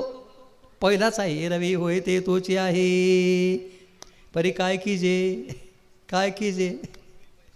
बस ती रांड्या दोन थोबडीत मारायच्या बुद्धीला. होत नाही म्हणजे सगळ्या आकाराची बुद्धी होते, ब्रह्माकार बुद्धी होत नाही. काय म्हणावं त्या बुद्धीला? एखादी बाई जशी सगळ्यांच्या पुढे पुढे करते, नवऱ्याला मात्र शिव्या देते. सेवा तर करीत नाहीच नाही, शिव्या मात्र देते. मग ती बाई म्हणावी का आता? तसे आमची वृत्ती अशी चमत्कारी आहे, सगळं आकार धारण करते आणि फक्त बुद्धी ब्रह्म म्हणलं की मात्र नाही नाही आम्हाला जमत नाही, लय अवघड. हे माणसाच्या डोक्यात काय बसले भ्याड कोणाला माहिती. लय अवघड. अवघड लय सोपं आहे. सगळं अवघड आहे आणि हे सोपं आहे. का आता आहे तेच ज्ञान व्हायचं आहे.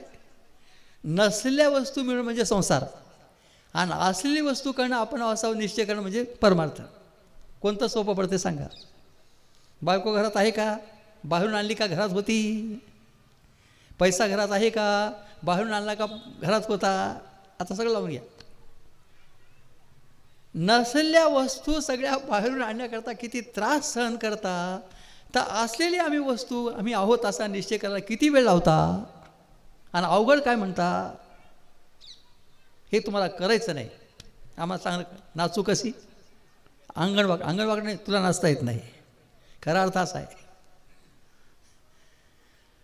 मुक्त होण्यासारखं सोपंच काही नाही आणि सगळ्यांना अधिकार आहे. सगळे वकील होऊ शकत नाहीत, सगळे डॉक्टर होऊ शकत नाहीत, सगळे श्रीमंत होऊ शकत नाहीत, सगळे सत्ताधारी होऊ शकत नाहीत. सगळं सगळ्याला काहीच होता येत नाही आणि होता येत नाही हे बरं आहे, नाही तर अडचण होईल. पण एक गोष्ट सगळ्यांना होता येते ती मुक्ती. वाटेल त्याला आणि सर्वांना अधिकार आहे. भागवतात श्लोक आहे महाराज, य प्राप्य मानुषं लोकम मुक्तिद्वारमपावृतम ग्रहेषु भगवत सक्तस्तमारूढच्युतं विदुः. अलिया मनुष्य देहासी मुक्तीचा दारवंटा मुक्त त्यासी. नाथ महाराज बोलतात त्या श्लोकावर. जो मनुष्य देहात आला त्याचा मुक्तीचा दरवाजा उघडा करून ठेवला आहे.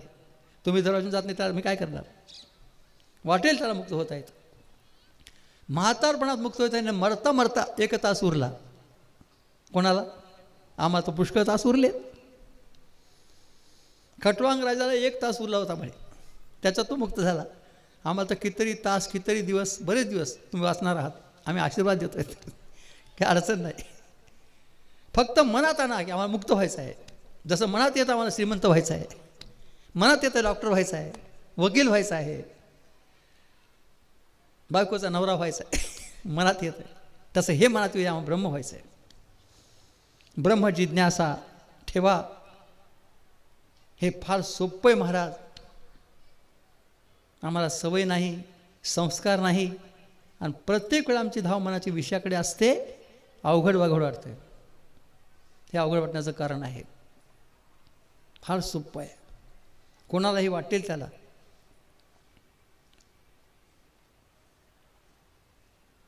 गुरुजी अशी क्रमाने सांगायचे, ब्रह्मज्ञानात ब्रह्म होतो का ब्रह्माचं अज्ञान जातं? अज्ञान जातं. अज्ञान जातं का भ्रम जातो? अज्ञान होतं कुठं जायला? हा ब्रह्म नाही का व्हायला? ब्रह्म आहेच तर व्हायचं काय? अज्ञानाचं जायचं काय? मग काय व्हायचं पोथी आहे? फक्त भ्रम जायचा. गेला का नाही बघा अजून. जायला अज्ञान नाही, व्हायला ब्रह्म आहोतच तर व्हायचं काय? मग होतंय काय परमार्थ करून? ब्रह्म तत्वमसी मागणं ऐकून काय होतंय?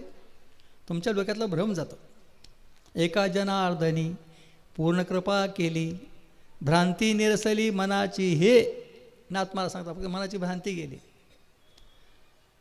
मी ब्रह्म नाही आणि मी जीवच आहे असा जो भ्रम आहे तो भ्रम जातो. बायको माझी आहे, मुलगा माझा आहे, घर माझं आहे, स्त्री धन पुत्र माझं म्हणण्याचा भ्रम, जगाला सत्य समजण्याचा भ्रम, देहाला मी म्हणण्याचा भ्रम. एका भ्रमापुढे किती भ्रम वाढतील याचा नियम नाही महाराज. एकदा पाय घसरला की मनुष्य किती कुठं अजून पण काही सांगता येत नाही. म्हणून पाय ठेवतानाच पक्का पाय ठेवा म्हणजे घसरणार नाही. लक्षात येतं ना. तसं एकदा भ्रम झाला की किती भ्रम काय सांगता येत नाही.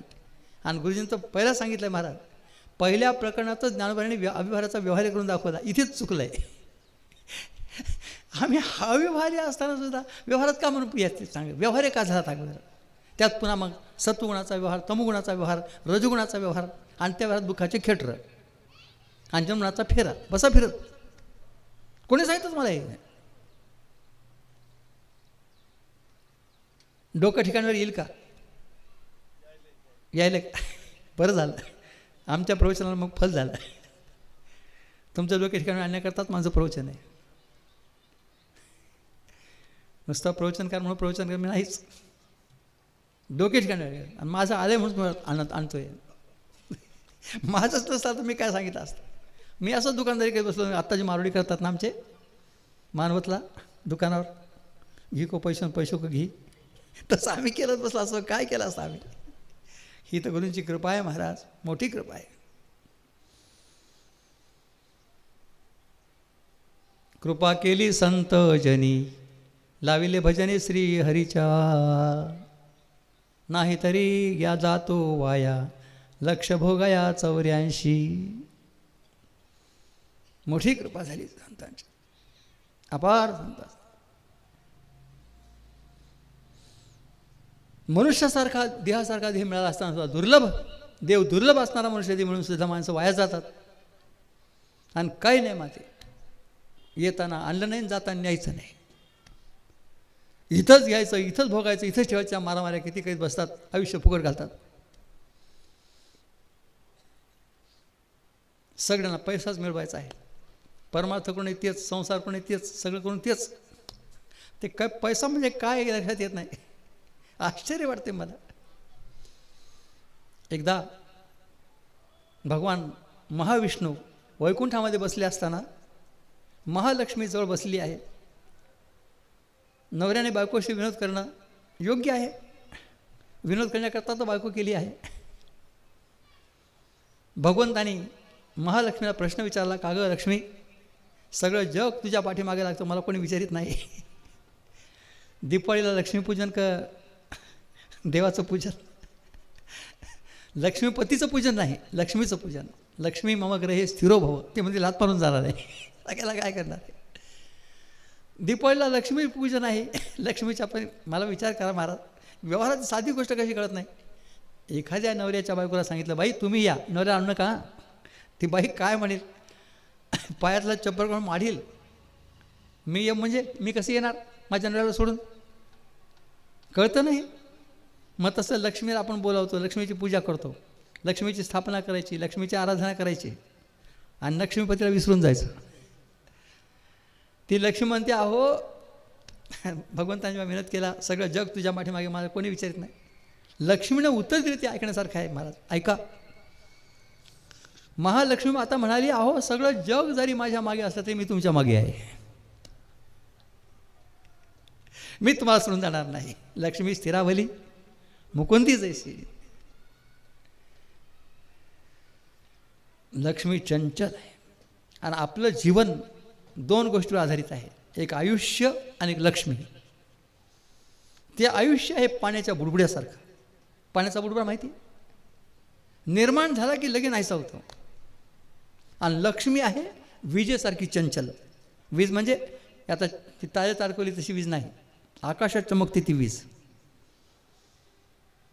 ही आता वीज का थांबली आहे, तारे तारकवले तुम्ही. आकाशातली जी वीज आहे ती विजेचे उदयजणी तोच असतं. तशी ही लक्ष्मी आली आली म्हणता म्हटलं गेली. मुंबईत जाऊन बघा, सकाळी लखपती संध्याकाळी भिकपती, एक क्षण लागत नाही. लिया दिया काय त्यांचं असतं काय माहीत नाही. एकदाच मी गेलो होतो बरं का दादा, त्या तापडिया शेठकडे मला त्यांनी बोलावलं म्हणून गेलो होतो.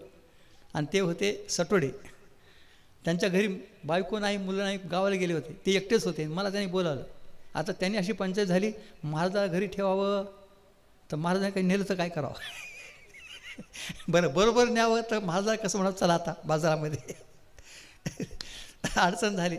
म्हणलं शेठजी तुम्हाला काय अडचण वाटते, काही ते विचार करतायत मी. हो म्हणे काय करावं, तुम्हाला घरात कसं ठेवावं एकट्याला, मग तुम्हाला करमणार नाही. त्यांनी अशी एक पैलू फिरला, तुम्हाला करमणार नाही, मग आमच्यावर चला तुम्ही. म्हणलं कुठं, ते हां शेअर बाजारामध्ये.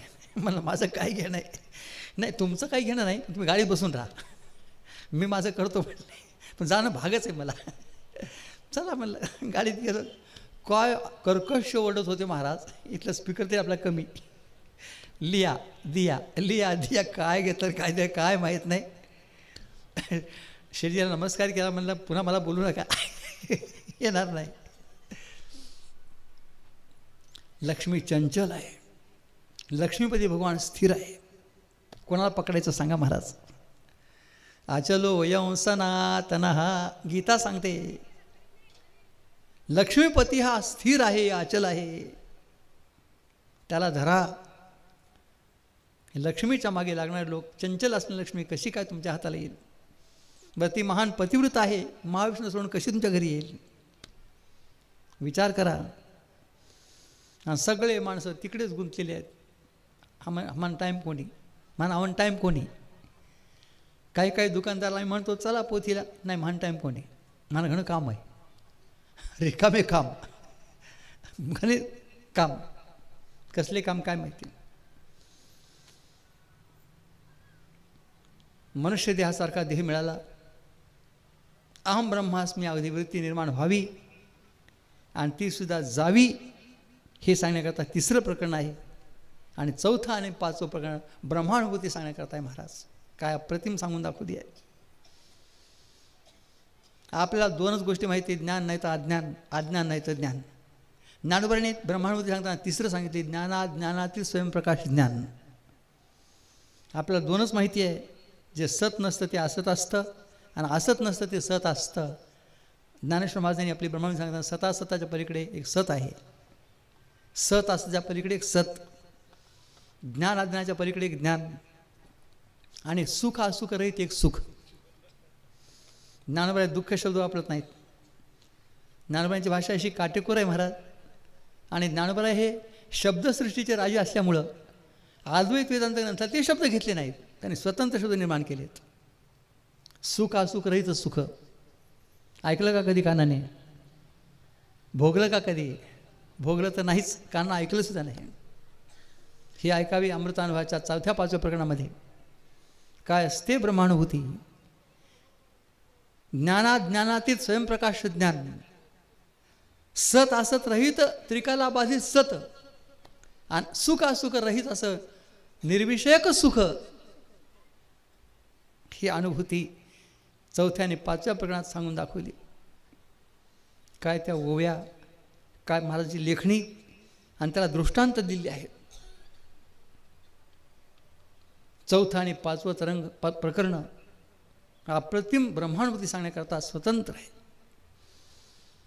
ज्यावेळेस ज्ञानोबराय आपली ब्रह्मानुभूती सांगत असतील ना, त्यावेळेला नृत्यात महाराज डोलत असतील. मी काय पाहिलं नव्हतो, पण निश्चितच वा ज्ञानोबा असे कुठं नाही महाराज. अद्वैत वेदांत ग्रंथ तुम्ही किती वाचा, अद्वैत सिद्धीपर्यंत, पण तरीसुद्धा अशी ब्रह्मानुभूती काय असते हे नाही ऐकायला मिळत महाराज. एवढंच काय, मी तर असं सांगेन, 3 महात्म्यांच्या मुखातून अमृतानुभव ऐकला, गुरुजी रंगनाथ महाराज, शंकर महाराज आणि धुंडा महाराज. तरी पण ब्रह्मानुभूती स्वरूप काय नाही कळलं, त्यांनी सांगितलं नाही. आम्ही विचार नाही, अक्कलच नव्हती तर काय विचारणार. त्यांनी सांगितलं लिहून घ्यावं, एवढं कळत होतं. आणि ते तिघे महात्मे निघून गेले. आता विचारू तरी कोणाला, हे भागवत कथाकार सांगणार मला, रामकथा सांगणार कोण सांगणार ब्रह्मानुभूती काय असते. माऊलीशी संबंध जोडला महाराज. की माऊली तुम्ही आम्हाला सांगा, तुमच्या गुरुपुढे ब्रह्मांडवती कोणती तुम्ही सांगितली ती आम्हाला कळली पाहिजे, आली पाहिजे, अशी प्रार्थना माऊलीची नुसती केली नाही महाराज, अनुष्ठान केलं गंगेवर 18 दिवसपर्यंत. नुसता अमृतानुभव समोर आणि माऊलीशी सगळं चित्त जोडून टाकलं होतं. दयाळू माऊली महाराज आज सुद्धा आपण तसे अनन्य व्हा माऊलीशी, अनुभूती यावी म्हणून तुम्ही ते प्रयत्न करा महाराज. माऊली आणून दिल्यास काय वाद नाही. जवळजवळ 16-17 दिवसपर्यंत माऊलीचं चिंतन करीत राहिलो. शेवटी 17-18व्या दिवशी मला अशा काही ओव्या धरून दिल्या. 807 ओव्या आहेत अमृतानुभवाच्या 10 प्रकरणामध्ये. 807 ओव्या आहेत, प्रकरण 10 आहेत. कोणत्या ओळीत धरणार ब्रह्मदेव स्वरूप काय, ब्रह्मांडदेव स्वरूप काय, आणि ती कोणत्या वेळी धरायची. माऊलीने धरून दिल्या महाराज आणि डोक्यात प्रकाश टाकला. तोच हा ग्रंथ आम्ही ब्रह्मानुभूती म्हणून पुन्हा प्रकाशित केला आहे. गुरूंचा अमृतानुभूत आहेच. तो गुरुजींनी जसा सांगितला तसा लिहून प्रकाशित केला, लोकांच्या हातात आणून दिला, लोकांच्या घरोघर पोहोचला. तुमच्या मानवतला आला की नाही मला माहीत नाही म्हणून मुद्दाम आणले. आणि त्यातलं खरं खरं ब्रह्मानुभूती स्वरूप काय हे आम्ही इथे 8 पेपर लिहून दाखवलं आहे. आणि विशेषतः महाराज ब्रह्मानुभूतीचं स्वरूप कोणत्या ओळीत धरायचं ते ओव्या लिहून दाखवले आहेत. अप्रतिम पाहू शकता, घेऊ शकता महाराज. आणि आपण प्रयास करता, पण तो नुसता विद्वान होण्याचा करू नका, मुक्तीचा करा. अशी ब्रह्मानुभूती 8 पेपर लिहून दाखवली आहे. माऊलीशी अनन्य भाव आणि त्यावर गुरुजीसारख्या महात्म्यांची कृपा असावी. निश्चित आपल्याला ब्रह्मानुभूती येऊ शकते महाराज. दाक्षिण्य चालत नाही, अवप्रतिपणा चालत नाही, कपट तर चालतच नाही. 3 शब्द वापरले, दाक्षिण्य, औपचारिकपणा आणि कपट मुळीच चालत नाही. खरं खरं आपल्याला जर मुक्त व्हायचं असेल तर ही आमची भाषा लक्षात ठेवा. आणि मुक्ती करता परमार्थ करा. गुरुजी नेहमी सांगायचे, विद्वत्ता करता परमार्थ करू नका. ज्यावेळेस विनायक महाराज साखरे दादा होते आश्रमामध्ये आळंदीला साधकाश्रमात, तेव्हा आल्या विद्यार्थ्याला विचारायचे, तुला विद्या शिकायची का, मुक्त व्हायचं का, तुला विद्वान व्हायचं आहे. पहिला प्रश्न होता दादांचा. असं गुरुजी सांगत होते, आम्ही त्यावेळेस नव्हतो. कारण दादांचं जाणं आणि माझं येणं एकच वेळा झालं. ज्यावेळेस आम्ही जन्मलो त्याच वर्षी दादा गेले. 1940ला दादा गेले आणि त्यावेळेस आमचा जन्म झाला.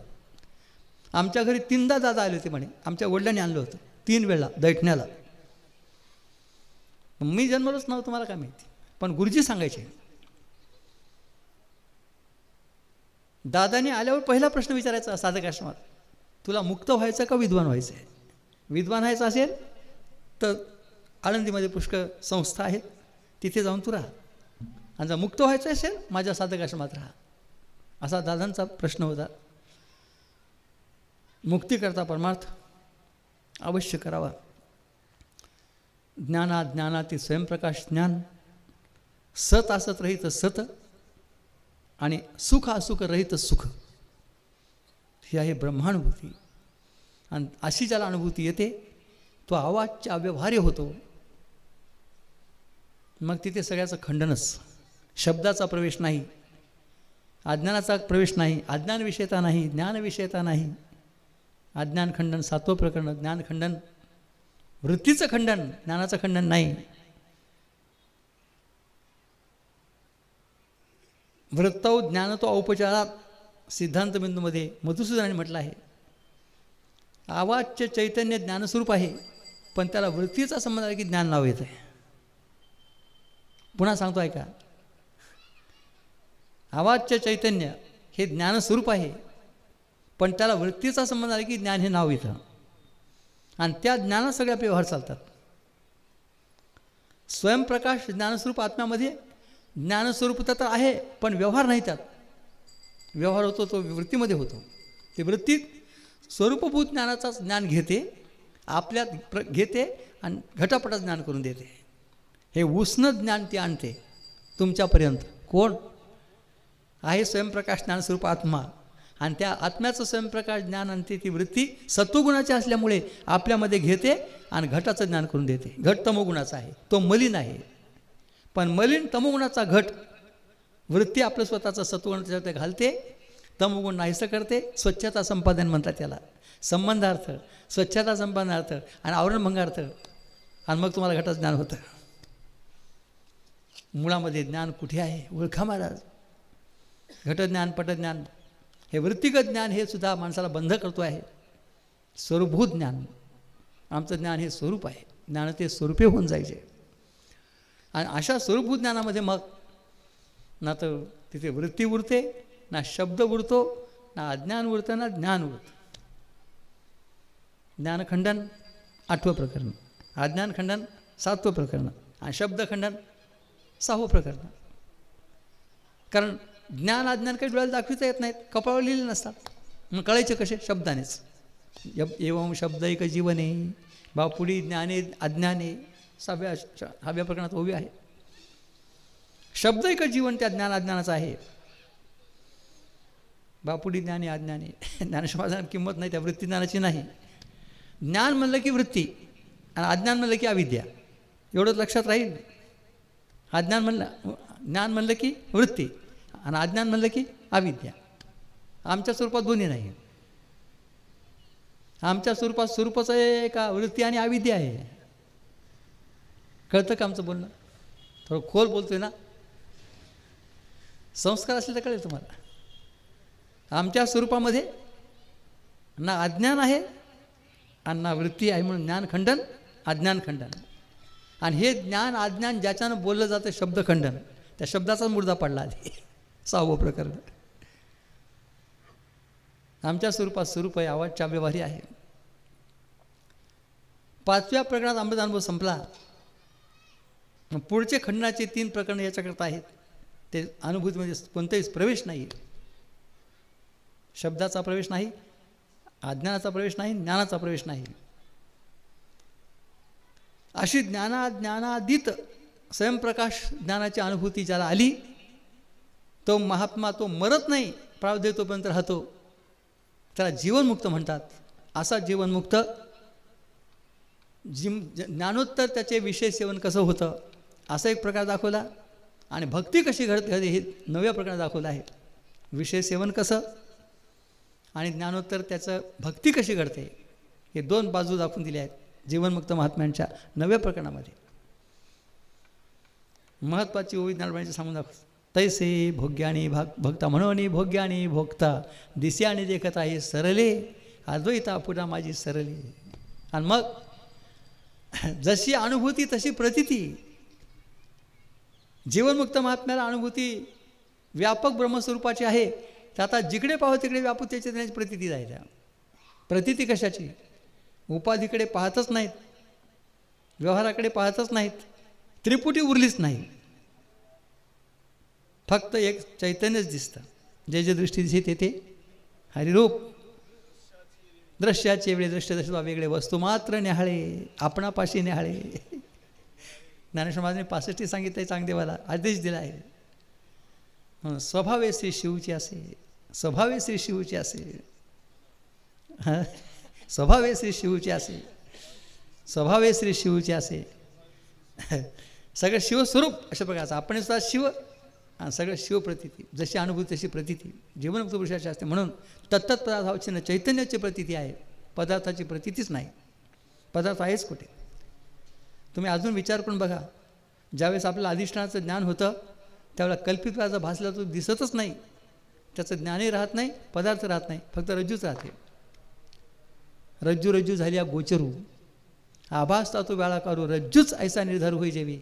तसं जे जेच मला दिसतं ना ह्या उपाध्या, उपाधी नाहीच. त्यातलं गुप्त चैतन्य त्याचीच प्रतीती त्या जाणवती. या उपाधी माझी गुप्त चैतन्याचे सर्वगत ते तत्त्वज्ञ संत, किंवा जे स्वीकारती ते तत्त्वज्ञ संत. उलटं करा ना, तत्त्वज्ञ संत स्वीकारिती का जे स्वीकारती ते तत्त्वज्ञ संत? जे स्वीकारती ते तत्त्वज्ञ संत. नुसते संत म्हणणार तर पुष्कळ असे आहेत. मग त्याला काय करायचं? उपाधी नाही, तत्तत्पदावच्छिन्न चैतन्य, विषयावच्छिन्न चैतन्य, वृत्त्यावच्छिन्न चैतन्य, प्रमातावच्छिन्न चैतन्य, चैतन्य चैतन्य चैतन्य. अशी व्यापक स्वरूपाची अनुभूती आणि प्रतीती विषय सेवनाच्या काळात आहे आणि भक्ती करताना तेच आहे. झाला देवोची भक्त, ठाऊक झालं पंथ वगैरे, वेगळं काही उरलंच नाही. एक अद्वितीय ब्रह्माची अनुभूती आली ना, भक्तीतही सगळा देवच उरतो. देवाचीच भक्ती, देव आता देवातेची देवे, देववरी भजावे, अर्पणाचे नाही भलते. या जीवनमुक्तीच्या उया वाचा महाराज. दोनच प्रकार दाखवले जीवनमुक्ताचे, विषय सेवन कसा करतो आणि भक्ती कशी करतो. भक्तीतही भेद उरला नाही तर विषय सेवनातही भेद उरला नाही. अशा प्रकारे जीवनमुक्ती प्रकरण हे उत्कृष्ट ज्ञानोबाने सांगितलं आहे, 9वं प्रकरण. आणि शेवटी 10व्या प्रकरणाने सगळ्याचा समारोप केला आहे. ज्ञानेश्वर महाराज म्हणतात आम्ही जे सांगितलं काही नवीन सांगितलं असं नाही, हे ठाऊकच असे पहिलंच सांगितलं आहे. किती ज्ञानोबांचे आणि आमच्या गुरुचं मनोगत असं आहे, निवांताची मी भोगावी की ते मला जे ब्रह्मानुभूत दिलं तो मी निवांत भोगत बसावा कुठेतरी डोंगरात जाऊन, असं मला वाटतं. पण माझ्या गुरुचं मनोगत नाही, सगळ्या जगाला द्यावं. काय दृष्टांत दिले ज्ञानोबांनी महाराज, फार उत्कृष्ट दृष्टांत दिले. ज्ञानेश्वर महाराज म्हणतात सूर्याला प्रकाश दिला तो प्रकाश सूर्यापुरताच आहे का, जगाला देण्याकरता. चंद्रामध्ये अमृत घातलं त्याच्याकरताच आहे का, सगळ्या जगाला देण्याकरता. मेघामध्ये पर्जन्य घातलं, पाऊस घातला त्याच्याकरताच का, सगळ्या जगात देण्याकरता. तसा आम्हाला जी अनुभूती आमच्या गुरुने आणून दिली त्या आमच्याकरता अप्पलपटवून ठेवून घेण्याकरता नाही, सगळ्या जगात देण्याकरता. मी देतो असं पण नाही, तुमचा अवधारी आहे, असंवर्य. फार उत्कृष्ट ज्ञानोबांनी आपलं कधी कर्तृत्व गाजवलं नाही महाराज. खरोखरच ज्ञानेश्वर महाराजांच्या प्रत्येक लिहिण्यामध्ये किती नम्रता आहे हे पाहण्यासारखे आहे. आम्ही केलं असं कधी म्हणत नाहीत, कधीच नाही. किंबहुना तुमचे केले, धर्मकीर्तन सिद्धी गेले, माझे उरले पायी. पण आम्हाला काही येत नाही, पण आम्ही टेंबा मिळवतो आमचा. मी सांगितलं डोंबलं सांगितलं, काय सांगितलं येते काय, आम्ही आमचा टेंबा मिळवतो. आम्हाला सगळं येते, आम्ही सगळं सांगतो. आमच्याकडे फार शिष्य आहेत. असं 10व्या प्रकरणामध्ये समारोप केला आहे. पहिल्या प्रकरणापासून 10 प्रकरणापर्यंत संक्षिप्त रूपाने अवलोकन आज आपल्याला करता आलं आहे, गुरूंच्याच कृपेने झालं आहे. आता पहिल्या प्रकरणामध्ये ऐशी निरुपाधिके जगाची जय जनके ते वंदिली म्या मुळके देवदेवी या पहिल्या ओळीचा विचार उद्या सांगू. आज आपला वेळ संपला आहे, इथेच थांबतो आहे. पुंडलिक वरदे हरी विठ्ठल, श्री ज्ञानदेव तुकाराम विठ्ठल विठ्ठल विठ्ठल विठ्ठल विठ्ठल विठ्ठल विठ्ठल विठ्ठल. पुंडलिक वरदे हरी विठ्ठल.